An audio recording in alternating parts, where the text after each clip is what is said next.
Hi everyone, Maria here, and welcome to The Wounded Healer. I have been filming a series on parentification.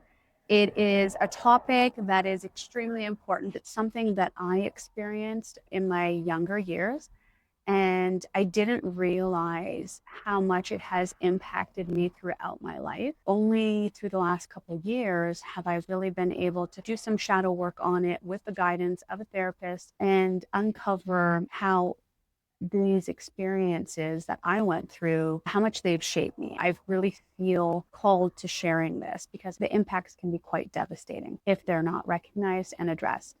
The balance between teaching children responsibilities versus crossing over into the lines of parentification. For those of you that have landed on this video and you're not sure exactly what parentification is, it is essentially where a child is taking on the roles and the responsibilities of a parent. The parent is emotionally unavailable. Maybe the parent has some kind of illness, is unable to care for the children as well as the responsibilities of the home.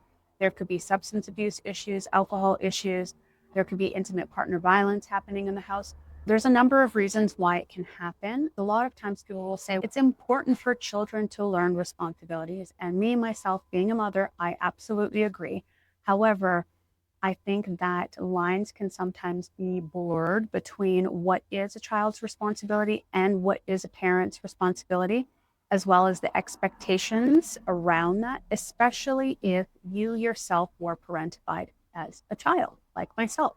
I had a number of responsibilities that became mine that just shouldn't. Things like cooking, cleaning, caring for siblings on a regular basis while my mom was either not home or present or sleeping. My mom had a lot of challenges with mental health as well as substance abuse. If you've watched any of my other videos, I always feel like I have to say this because I don't want people to come to me and say, you're talking shit about your mom, blah, blah, blah, blah. It's not that, okay? I have done a tremendous amount of healing around my mother wound. And there's no shade that I'm throwing towards her. There's forgiveness. I have a lot of understanding, a lot of compassion. I've given her a lot of grace. And she had me at 15. She was a child herself, right? And so she was learning as well. I wanted to talk about the lines between teaching kids responsibilities and then where it can kind of blur into parentification. So the way that I've done this is I've broken it down into some scenarios.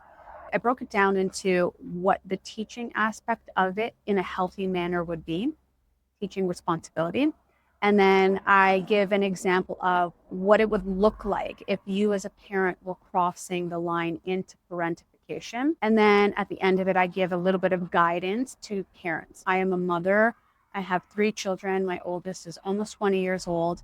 I've learned a lot along the way, but I've also learned a lot through my healing work and going to therapy about what is healthy and what is unhealthy. This is not to throw shade on any parents. This is not to criticize you for parenting. This is just about being aware of some of the belief systems that we have, the patterns that we have. We're here, we're all learning. Scenario 1. So we're going to talk about chores versus household management. Just by the title in itself, you can tell one is a child role and one would be an adult role. A parent assigning age appropriate chores to a child, such as cleaning their room, helping with laundry, or maybe even setting the table or taking out the garbage. This teaches a child valuable life skills and its importance of contributing to a household and how a household runs. This is very healthy. This is very normal. And again, I want to make sure that I stress age appropriate chores. Crossing the line into parentification in this scenario would look like the same parent expects the child, who is only 8 years old, to manage all the household cleaning, cook the meals for their younger siblings, and oversee their bedtime routines because the parent is often feeling busy or overwhelmed. This is exactly what I experienced in my childhood. This was essentially my life. I was a parent to my siblings at a very, very young age because my mom was emotionally, mentally, physically, financially incapable of showing up the way that we needed her to. So in order to ensure that the chores that you are assigning to the child are very much age appropriate, because you don't want to overwhelm them. And one of the things that I would do, encourage teamwork by sharing responsibilities as a family, allowing that child to feel like they're a contributor to the household and the responsibilities in that household without bearing undue burdens. This would be something I do in my household. Everyone has chores. We all contribute in different ways. And of course, my oldest son is 20 years old, so he is going to be really self-sufficient with most of the things he needs to handle. He has to deal with like his making his lunch for work or washing his clothes and putting them away and making sure that he's keeping his room tidy. These are his responsibility. He is an adult, so he should be able to take care of these, and he does. Okay. But me expecting that from my 2-year-old daughter doesn't make sense, right? Scenario 2, emotional support versus emotional burden.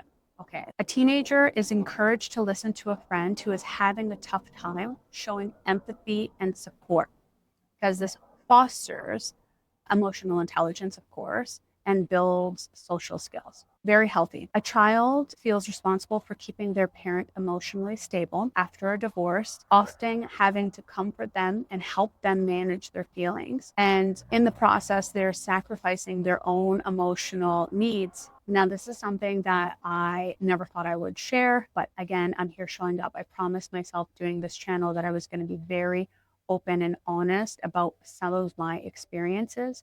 And I learned this in therapy. Having a child feeling responsible for your emotions is unhealthy. I will say that my oldest son would say that this scenario would probably resonate with him.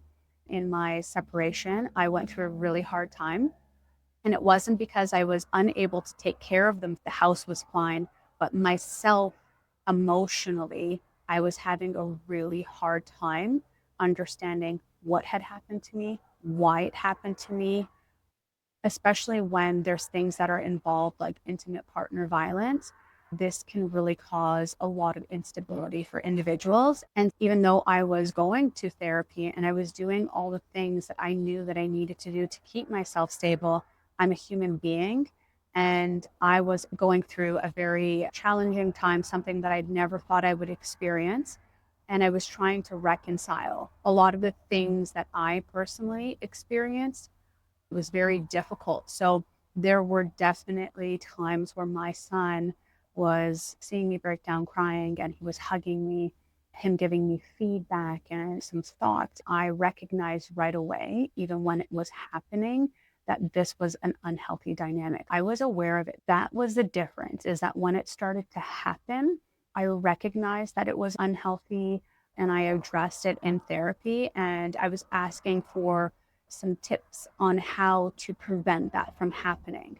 And it really came down to having an open and honest conversation with him and saying, hey, these are the feelings of me. You are not responsible. If you see me down, that doesn't mean that you need to be sad. And really having those conversations opened up so much for us. I just wanted to share that because it's something that I personally experienced. I never thought that at some point my child would be giving me emotional support, and it very much did happen.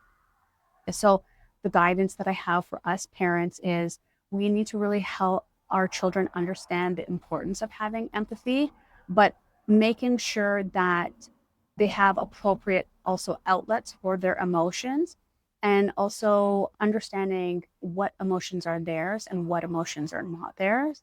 And we do that by modeling our own healthy ways of expression. And we go out there and we seek support for them. When I was having that instability, those challenges, I was actively going out there and I was seeking help through therapy to work through that in a way that is supportive to me and not burdensome to my child. Because by doing that, then the children don't feel like they need to take on that role.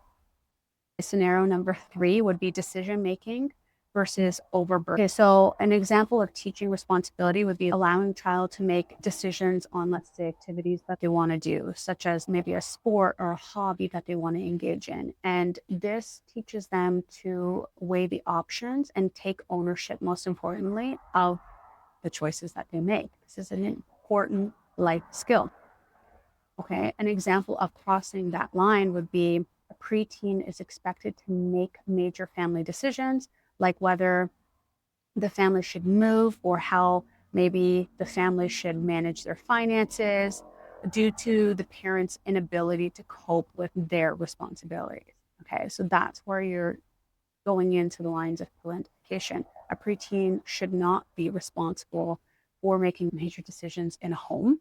They should not be responsible for learning how to manage a family's financial responsibilities or even really contributing to them.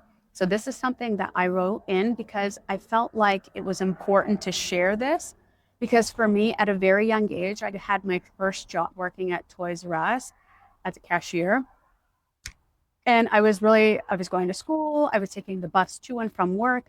I was learning how to earn, but I was also helping pay for some of the expenses because my mom was unable to. That is an example of parentification.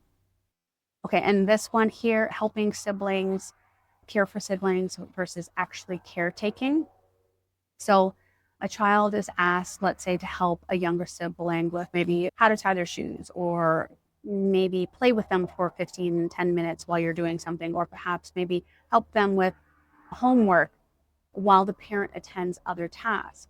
So crossing the line into parentification would be the older child is consistently responsible for babysitting the younger children, preparing meals for them, washing their laundry, taking them to school, picking them up from school, or just managing their daily schedules, leaving them little to no time for their own relaxation or downtime. This is something that I absolutely experienced from a very young age. I feel like I was doing these things from as young as 10 years old. I knew how to wash clothes. I knew how to fold. People always like, Maria, how do you fold clothes so well? I've been doing it since I was 10. I'm 42. So, and it wasn't just my clothes, it was like everybody, including my own mother's clothing. So, the guidance that I would have for us parents would be while we are trying to help our children develop skills and teach them valuable lessons, especially in life, it's important to set very clear boundaries around the level of responsibility that would be expected for each child. I'm very passionate about this subject because I have experienced parentification, and it's only been in the last couple of years that I really understand fully what that means and committed to making sure that that cycle is not perpetuated in my own family and that my children also don't carry that. I would love to hear your thoughts around this subject if you yourself have experienced this, and I'll see you guys in the next video. Take care.